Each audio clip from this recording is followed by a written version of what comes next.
ನಮಸ್ತೆ ಸ್ನೇಹಿತರೆ, ಹೇಗಿದ್ದೀರಾ ಎಲ್ಲರೂ? ಐ ಹೋಪ್ ಎಲ್ಲರೂ ಚೆನ್ನಾಗಿದ್ದೀರಾ ಅಂತ ಅಂದ್ಕೊಳ್ತೀನಿ. ನೀವು ಕೆನೆಯಿಂದ ಬೆಣ್ಣೆನ ಪ್ರಿಪೇರ್ ಮಾಡಿರ್ತೀರಾ. ಇವತ್ತು ನಾನು ನಿಮ್ಮ ಜೊತೆಗೆ ಕೆನೆಯಲ್ಲಿ ವಿಳ್ಯೆದೆಲೆ ಹಾಕಿಬಿಟ್ಟು ತುಂಬ ರುಚಿಯಾಗಿರುವ ತುಪ್ಪನ ಯಾವ ರೀತಿ ಪ್ರಿಪೇರ್ ಮಾಡ್ಬೋದು ಅಂತ ಹೇಳ್ಬಿಟ್ಟು ತೋರಿಸ್ಕೊಡ್ತಾ ಇದ್ದೀನಿ. ವಿಳ್ಯೆದೆಲೆ ಹಾಕಿಬಿಟ್ಟು ತುಪ್ಪನ ಪ್ರಿಪೇರ್ ಮಾಡಿದರೆ ಟೇಸ್ಟ್ ಮಾತ್ರ ಅದ್ಭುತವಾಗಿರುತ್ತೆ. ಆರೋಗ್ಯಕ್ಕೂ ತುಂಬಾ ಒಳ್ಳೆಯದು, ತುಂಬಾ ಸುಲಭವಾಗಿದೆ ಮಾಡೋದು. ಈ ವಿಡಿಯೋ ಸ್ಕಿಪ್ ಮಾಡಿ ಪೂರ್ತಿಯಾಗಿ ನೋಡಿ. ವೆಲ್ಕಮ್ ಟು ಪ್ರೀತಿಯಿಂದ ಅಡುಗೆ ಮನೆ. ತುಪ್ಪ ಪ್ರಿಪೇರ್ ಮಾಡಲು 15 ದಿವಸದ ಕೆನೆನ ಯೂಸ್ ಮಾಡ್ಕೊಳ್ತಾ ಇದ್ದೀನಿ. ನಮ್ಮ ಮನೆಯಲ್ಲಿ ಡೈಲಿ 1 ಲೀಟರ್ಷ್ಟು ಹಾಲು ಬರುತ್ತೆ.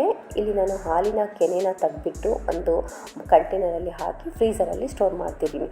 ಫ್ರೀಝರಲ್ಲಿ ನೀವು ಕೆನೆನ ಸ್ಟೋರ್ ಮಾಡಿದರೆ ಕೆನೆ ಸ್ವಲ್ಪನೂ ಸ್ಮೆಲ್ ಬರಲ್ಲ, ಕಹಿನೂ ಬರಲ್ಲ. ಇಲ್ಲಿ ನಾನು ಫ್ರೀಝರಲ್ಲಿ ಸ್ಟೋರ್ ಮಾಡಿದ ಕೆನೆನ 5 ರಿಂದ 6 ಗಂಟೆ ಮೊದಲೇ ಫ್ರೀಝರಿಂದ ಹೊರಗಡೆ ತೆಗೆದುಬಿಟ್ಟು ಇಟ್ಟಿದೆ ಸ್ನೇಹಿತರೆ.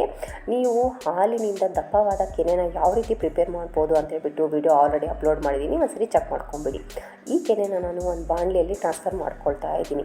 ಇಲ್ಲಿ ಇವತ್ತು ನಾನು ಜಾಸ್ತಿ ಪಾತ್ರೆಗಳನ್ನು ಯೂಸ್ ಮಾಡ್ಕೊಳ್ತಾ ಇಲ್ಲ ಸ್ನೇಹಿತರೆ. ಒಂದೇ ಬಾಣಲಿಯಲ್ಲಿ ನಾನು ಬೆಣ್ಣೆ, ತುಪ್ಪ ಎಲ್ಲನೂ ಪ್ರಿಪೇರ್ ಮಾಡಿ ತೋರಿಸ್ತಾ ಇದ್ದೀನಿ ನಿಮಗೆ. ಇಲ್ಲಿ ನೋಡಿ, ನಾನು ಎಲ್ಲ ಕೆನೆನ ಬಾಣಲೆಯಲ್ಲಿ ಟ್ರಾನ್ಸ್ಫರ್ ಮಾಡ್ಕೊಂಡಿದ್ದೀನಿ. ಇದನ್ನು ಈಗ ನಾನು ಲೋಟದ ಸಹಾಯದಿಂದ ನಾನು ಕೆನೆಯಿಂದ ಬೆಣ್ಣೆನ ಪ್ರಿಪೇರ್ ಮಾಡ್ಕೊಳ್ತಾ ಇದ್ದೀನಿ. ನಿಮಗೆ ಈ ರೀತಿ ಮಾಡಲು ಇಷ್ಟ ಇಲ್ಲ ಅಂತ ಹೇಳಿದರೆ ನೀವು ಮಿಕ್ಸಿಯಲ್ಲಿ ಹಾಕಿಬಿಟ್ಟು ಸಹ ಬೆಣ್ಣೆನ ಪ್ರಿಪೇರ್ ಮಾಡ್ಕೊಳ್ಬೋದು. ಜಾಸ್ತಿ ಪಾತ್ರೆನ ಯೂಸ್ ಮಾಡದೆ ಕೇವಲ ಒಂದೇ ಪಾತ್ರೆಯಲ್ಲಿ ನಾನು ಕೆನೆಯಿಂದ ಬೆಣ್ಣೆಯಿಂದ ತುಪ್ಪನ ಪ್ರಿಪೇರ್ ಮಾಡ್ಕೊಳ್ತಾ ಇದ್ದೀನಿ. ನೀವು ಬೆಣ್ಣೆನ ಪ್ರಿಪೇರ್ ಮಾಡುವಾಗ ಕೆನೆಯಿಂದ ಚಳಿಗಾಲದಲ್ಲಿ ಜಾಸ್ತಿ ತಣ್ಣಗಿರುವ ನೀರು ಹಾಕಬಾರ್ದು. ಆಮೇಲೆ ಬೇಸಿಗೆಯಲ್ಲಿ ತಣ್ಣಗಿರೋದು ನೀರನ್ನು ಹಾಕ್ಕೊಳ್ಬೇಕಾಗುತ್ತೆ. ಕೆಲವೊಮ್ಮೆ ಟೆಂಪ್ರೇಚರ್ ನಾರ್ಮಲ್ ಇದ್ದಾಗ ನೀವು ನಾರ್ಮಲ್ ನೀರು ಹಾಕಿದರೂ ಕೆನೆಯಿಂದ ಬೆಣ್ಣೆನ ಪ್ರಿಪೇರ್ ಮಾಡ್ಕೊಳ್ಬೋದು.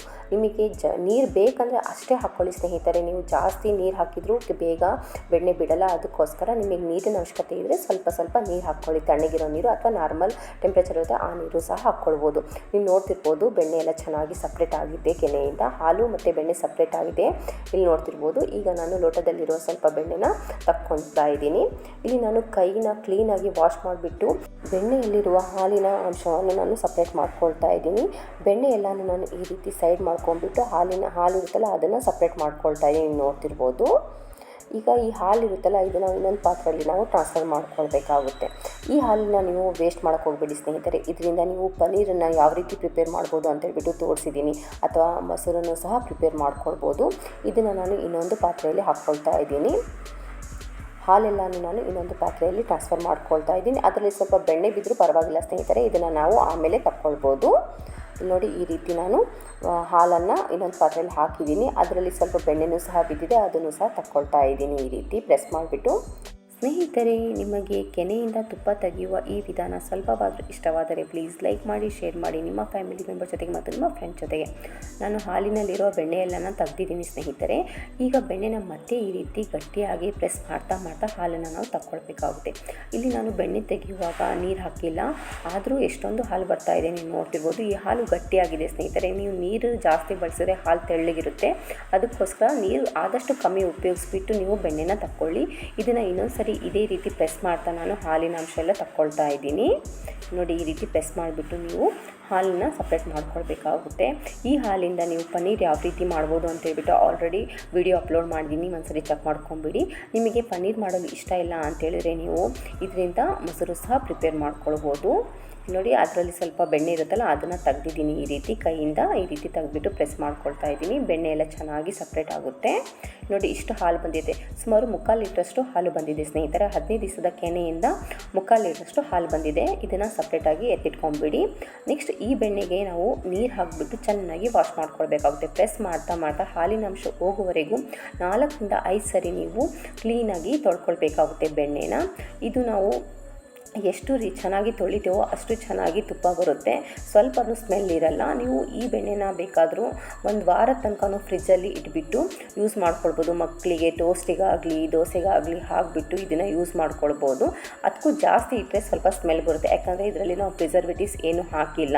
ಇದು ಜಸ್ಟ್ ಮನೆಯಲ್ಲಿ ಮಾಡಿರೋ ಶುದ್ಧವಾದ ಬೆಣ್ಣೆ. ಅದಕ್ಕೋಸ್ಕರ ನೀವು 1 ವಾರದ ತನಕ ಇಟ್ಬಿಟ್ಟು ಸ್ಟೋರ್ ಮಾಡಿಬಿಟ್ಟು ಬೆಣ್ಣೆನ ಯೂಸ್ ಮಾಡ್ಕೊಳ್ಬೋದು. ನೀವು ನೋಡ್ತಿರ್ಬೋದು, ಬೆಣ್ಣೆನ ನಾನು ಕ್ಲೀನಾಗಿ ವಾಶ್ ಮಾಡ್ಕೊಂಡಿದ್ದೀನಿ.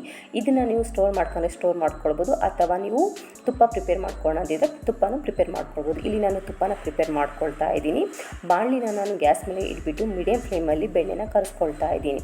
ನಿಮಗೆ ಬೆಣ್ಣೆಯಿಂದ ತುಪ್ಪ ಚೆನ್ನಾಗಿ ಬರಬೇಕು ಅಂತೇಳಿದರೆ ಗ್ಯಾಸ್ ಫ್ಲೇಮ್ ಯಾವಾಗಲೂ ಮೀಡಿಯಮ್ ಟು ಲೋ ಇರಬೇಕು ಸ್ನೇಹಿತರೆ. ನೀವು ಹೈ ಫ್ಲೇಮಲ್ಲಿ ಬೆಣ್ಣೆಯಿಂದ ತುಪ್ಪ ಮಾಡಿದರೆ ತುಪ್ಪ ಚೆನ್ನಾಗಿ ಬರಲ್ಲ, ಸ್ವಲ್ಪ ಬೇಗನೆ ಸೀದೋಗುತ್ತೆ, ಟೇಸ್ಟು ಅಷ್ಟು ಚೆನ್ನಾಗಿ ಬರಲ್ಲ. ನೀವು ಲೋ ಟು ಮೀಡಿಯಮ್ ಫ್ಲೇಮಲ್ಲಿ ಬೆಣ್ಣೆಯಿಂದ ತುಪ್ಪ ಪ್ರಿಪೇರ್ ಮಾಡಿದರೆ ತುಪ್ಪ ತುಂಬ ಚೆನ್ನಾಗಿ ಮರಳು ಮರಳಾಗಿ ಬರುತ್ತೆ, ಟೇಸ್ಟು ಸಹ ತುಂಬಾ ಚೆನ್ನಾಗಿರುತ್ತೆ.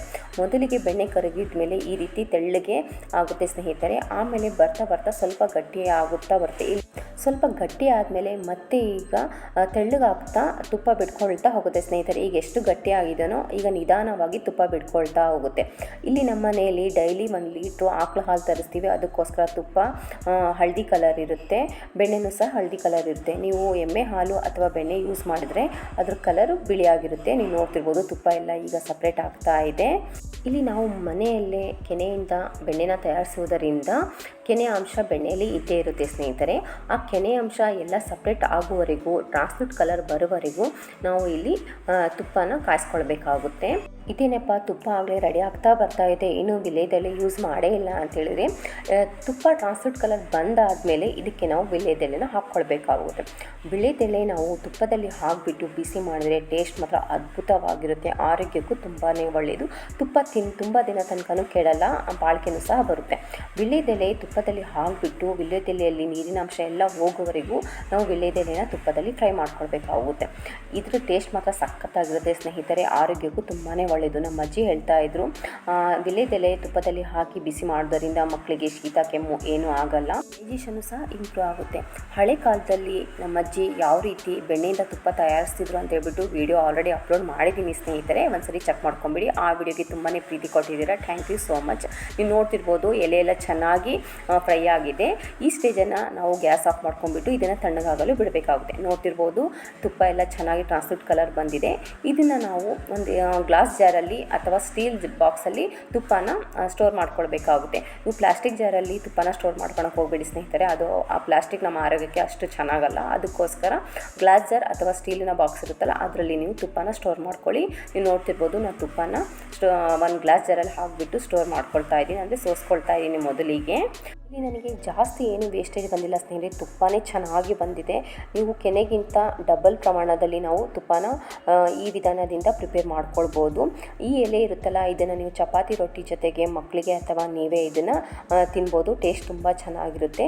ಮಾವ ಅಥವಾ ಕೋವಾ ಇರುತ್ತಲ್ಲ ಅದನ್ನು ಸಹ ತುಂಬ ಕಡಿಮೆ ಪ್ರಮಾಣದಲ್ಲಿ ಬಂದಿದೆ. ಇದರಿಂದ ಯಾವ ರೀತಿ ಸ್ವೀಟ್ ಪ್ರಿಪೇರ್ ಮಾಡ್ಬೋದು ಅಂತ ಹೇಳ್ಬಿಟ್ಟು ವಿಡಿಯೋ ಆಲ್ರೆಡಿ ಅಪ್ಲೋಡ್ ಮಾಡಿದ್ದೀನಿ, ಚೆಕ್ ಮಾಡ್ಕೊಂಬಿಡಿ. ಇಲ್ಲಿ ನಾನು ಕೇವಲ ಒಂದೇ ಪಾತ್ರೆ ಯೂಸ್ ಮಾಡಿಬಿಟ್ಟು ಕೆನೆಯಿಂದ ಬೆಣ್ಣೆಯಿಂದ ತುಪ್ಪನ ಪ್ರಿಪೇರ್ ಮಾಡಿದ್ದೀನಿ. ನೋಡ್ತಿರ್ಬೋದು ಒಂದು ಜಾರ್ ಫುಲ್ ತುಪ್ಪ ಬಂದಿದೆ. 15 ದಿವಸದ ಕೆನೆಯಿಂದ ಎಷ್ಟೊಂದು ತುಪ್ಪ ಬಂದಿದೆ, ಟೇಸ್ಟು ತುಂಬಾ ಚೆನ್ನಾಗಿರುತ್ತೆ. ಈ ವಿಧಾನದಿಂದ ನೀವು ಒಮ್ಮೆ ಕೆನೆಯಿಂದ ತುಪ್ಪನ ಪ್ರಿಪೇರ್ ಮಾಡಿ ನೋಡಿ ಸ್ನೇಹಿತರೆ, ತುಂಬಾ ಇಷ್ಟಪಡ್ತೀರಾ. ಈ ತುಪ್ಪದಲ್ಲಿ ನೀವು ವಿಳ್ಯದೆಲೆ ಹಾಕುವುದರಿಂದ ಟೇಸ್ಟು ಚೆನ್ನಾಗಿರುತ್ತೆ, ಆರೋಗ್ಯಕ್ಕೂ ತುಂಬಾ ಒಳ್ಳೆಯದು. ಈ ತುಪ್ಪನ ನಾನು ಒಂದಿನ ಬಿಟ್ಬಿಟ್ಟು ಯಾವ ರೀತಿ ಬಂದಿದೆ ಅಂತೇಳಿ ತೋರಿಸ್ತಾ ಇದ್ದೀನಿ ನೋಡಿ. ವಾವ್, ಸಖತ್ತಾಗಿ ಬಂದಿದೆ ಅಲ್ವಾ? ಮರಳಾಗಿರುವ ಶುದ್ಧವಾಗಿರುವ ತುಪ್ಪ ರೆಡಿಯಾಗಿದೆ. ನೀವು ಮಾರ್ಕೆಟಿನಲ್ಲಿ ದೊರೆಯೋ ತುಪ್ಪಕ್ಕಿಂತ ಮನೆಯಲ್ಲಿ ಎಷ್ಟು ಶುದ್ಧವಾದ ತುಪ್ಪನ ಪ್ರಿಪೇರ್ ಮಾಡ್ಕೊಳ್ಬೋದು ಅಂತ ನೀವೇ ನೋಡಿದ್ದೀರಾ. ಒಮ್ಮೆ ಈ ರೀತಿ ವಿಳ್ಯದೆಲೆ ಹಾಕಿಬಿಟ್ಟು ತುಪ್ಪನ ಪ್ರಿಪೇರ್ ಮಾಡಿ ನೋಡಿ ಸ್ನೇಹಿತರೆ, ತುಂಬಾ ಟೇಸ್ಟಿಯಾಗಿರುತ್ತೆ, ತುಂಬಾ ಇಷ್ಟ ಸಹ ಆಗುತ್ತೆ. ಹೇಗೆ ಬಂದಿದೆ ತುಪ್ಪ ಅಂತ ಹೇಳ್ಬಿಟ್ಟು ಕಮೆಂಟ್ ಮಾಡಿ. ನಿಮಗೆ ಈ ರೆಸಿಪಿ ಸ್ವಲ್ಪ ಆದರೂ ಇಷ್ಟವಾದರೆ ಪ್ಲೀಸ್ ಲೈಕ್ ಮಾಡಿ, ಶೇರ್ ಮಾಡಿ ನಿಮ್ಮ ಫ್ಯಾಮಿಲಿ ಮೆಂಬರ್ ಜೊತೆಗೆ ಮತ್ತು ನಿಮ್ಮ ಫ್ರೆಂಡ್ ಜೊತೆಗೆ. ನೀವು ನೋಡ್ತಿರ್ಬೋದು ಸ್ನೇಹಿತರೆ, ಮರಳಾಗಿರೋ ತುಪ್ಪ ಎಷ್ಟು ಚೆನ್ನಾಗಿ ಬಂದಿದೆ ಅಂತ ಹೇಳ್ಬಿಟ್ಟು. ಮತ್ತೆ ಸಿಗೋಣ ಮತ್ತೊಂದು ಹೊಸ ವಿಡಿಯೋ ಜೊತೆಗೆ. Till then take care, thanks for watching. ಪ್ರೀತಿಯಿಂದ ಅಡುಗೆ ಮನೆ.